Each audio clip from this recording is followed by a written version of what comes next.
আসসালামু আলাইকুম বন্ধুরা, এই বিবন্না ব্লগে আপনাদেরকে স্বাগতম। আমার আজকের রেসিপি হচ্ছে গরুর মাথার মাংস। আমি গরুর মাথার মাংসটা কিভাবে রান্না করেছি সেটাই আজকে আপনাদের সাথে শেয়ার করে নেব।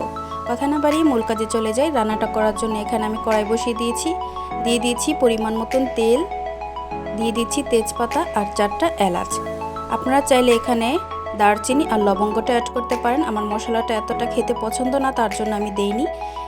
দিয়ে দিচ্ছি পরিমাণ মতন পেঁয়াজটা অবশ্যই একটু বেশি করে দিতে হবে। তারপর দিয়ে দিলাম মরিচ, কেটে রেখেছিলাম মরিচ। মাথার মাংসটাকে আমি ভালো করে সিদ্ধ করে পরিষ্কার করে রেখেছি।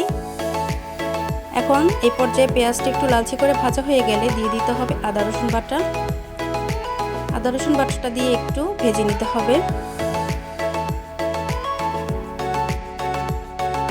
দিয়ে দিতে হবে পরিমাণ মতন পানি।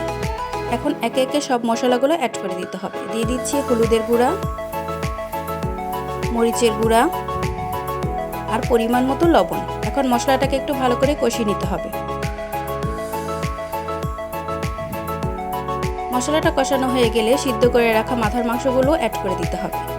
এখন মাংসটাকে একটু ভালো করে মশলার সাথে ভেজে নিতে হবে। আপনারা যে যেখান থেকে আমার ভিডিওটা দেখছেন, ভালো লেগে থাকলে লাইক, কমেন্ট, শেয়ার করে চ্যানেলটির পাশেই থাকবেন। ভেজে নেওয়া হয়ে গেলে দিয়ে দিতে হবে কষানোর জন্য পরিমাণ মতন পানি।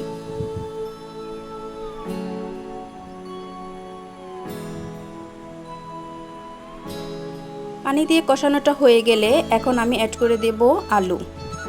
আপনারা চাইলে এখানে আলুটা অ্যাড নাও করতে পারেন। আমার আলুটা খুব পছন্দ, তার জন্য আমি আলুটা অ্যাড করেছি। আলুটা মাংসের সাথে একটু ভালো করে কষিয়ে নিতে হবে। কষিয়ে নেওয়া হয়ে গেলে দিয়ে দিতে হবে পরিমাণ মতন ঝোল। এখনও যারা আমার চ্যানেলটিকে সাবস্ক্রাইব করেনি তারা প্লিজ সাবস্ক্রাইব করে দেবেন, আর যারা অলরেডি সাবস্ক্রাইব করে দিয়েছেন তাদেরকে অসংখ্য ধন্যবাদ।